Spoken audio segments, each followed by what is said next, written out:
بسم اللہ الرحمن الرحیم۔ السلام علیکم ناظرین کرام، نئی ویڈیو میں آپ کو خوش آمدید کہتے ہیں۔ امریکہ کی ترکی پر پابندیوں کے بعد پاکستان اور ترکی کا روس کے ساتھ مل کر نئے ہیلی کاپٹرز تیار کرنے کا معاہدہ طے پا گیا۔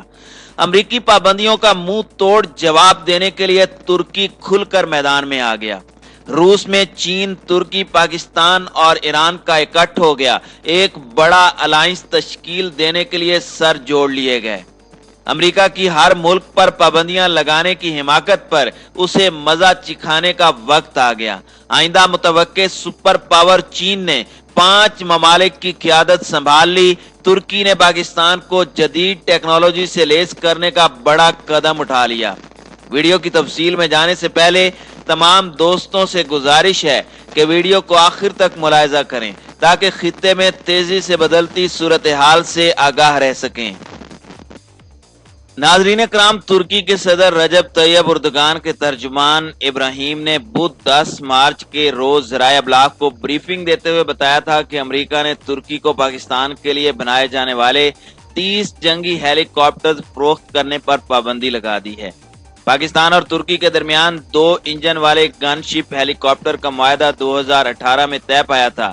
$105 کروڑ کا یہ معاہدہ پاکستان اور ترکی کی تاریخ میں ہتھیاروں کی فروخت کا سب سے بڑا معاہدہ ہے۔ ان ہیلی کاپٹروں میں امریکی ساختہ انجن استعمال ہوتے ہیں جو امریکہ نے ترکی کو برآمد کرنے سے منع کر دیا ہے۔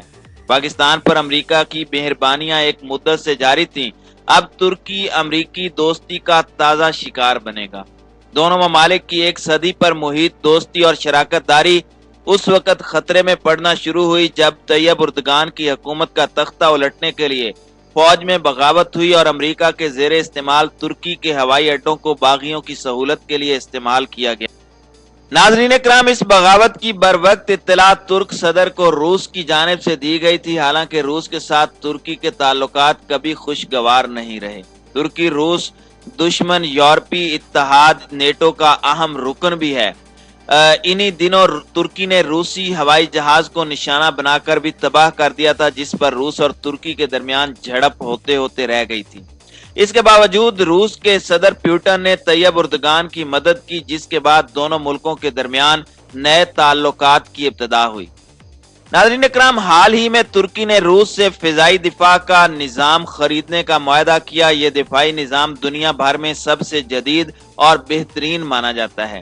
اس کی کارکردگی، رینج اور دشمن کو مار گرانے کی صلاحیت امریکی دفاعی نظام سے کہیں بہتر ہے اور قیمت بھی کم ہے۔ امریکہ نے ترکی کو روسی دفاعی نظام خریدنے سے منع کیا، اس کے انکار پر بہت سی پابندیاں لگا دیں۔ اب انجنوں کی برآمد سے انکار نہ صرف ترکی بلکہ پاکستان کو بھی سبق سکھانے کے لیے ہے۔ پابندیوں کے نتیجے میں ترکی نے امریکی انجن کے مقابلے میں اپنا انجن بنانے کا اعلان کیا ہے۔ تازہ ترین اطلاعات کے مطابق پاکستان اور ترکی مشترکہ کوشش سے اپنا طیارہ بنانے جا رہے ہیں۔ پاکستان اور ترکی دفاعی تعاون میں تیزی سے آگے بڑھ رہے ہیں۔ اس تعاون نے دونوں کے دشمنوں میں پریشانی کی لہر دوڑا دی ہے۔ اس کی سب سے زیادہ پریشانی اسرائیل کو اور تکلیف امریکہ کو پہنچ رہی ہے۔ ناظرین کرام، ایسی پابندیوں کے نتیجے میں امریکہ نے ہمیشہ دوہرا نقصان اٹھایا اور پھر اسے پابندی زدہ ملکوں کی طرف واپسی کا موقع نہ مل سکا۔ نہ صرف ان کی دوستی سے محروم ہوا بلکہ معاشی اور تجارتی نقصان بھی سہنا پڑا۔ ان پابندیوں سے وہ ملک مقابلے میں ہتھیار بنانے اور برآمد کرنے لگے۔ ناظرین کرام، پاکستان اور ایران اس کی ظالمانہ پابندیوں کا نشانہ بنے اور یہ پابندیاں دونوں ملکوں کی دفاعی صلاحیت کو مستحکم کرنے کا سبب بنی۔ خصوصاً پاکستان کو اس سے بہت فائدہ ہوا اور اس نے خود کفالت کی راہ اختیار کی۔ روس کی افغانستان میں شکست کے بعد امریکہ نے پاکستان پر دفاعی اور معاشی پابندیاں عائد کر دیں۔ ان پابندیوں سے پہلے دونوں ملکوں کے مابین امریکی ٹینکوں کی خریداری کا معاہدہ ہو چکا تھا۔ یہ وہ ٹینک ہے جس کی کارکردگی کا جائزہ لینے کے لیے صدر پاکستان جنرل ضیاء الحق، امریکی سفیر رافیل اور سینئر عسکری رہنماؤں کے ساتھ بہاولپور گئے تھے اور واپسی پر انہیں اسی دوست نما دشمن کی حمایت پر نشانہ بنایا گیا۔ ان پابندیوں کے رد عمل میں پاکستان نے اپنا ٹینک بنانے کا ارادہ کیا اور الخالد کی بنیاد رکھی۔ Lieutenant general Naqvi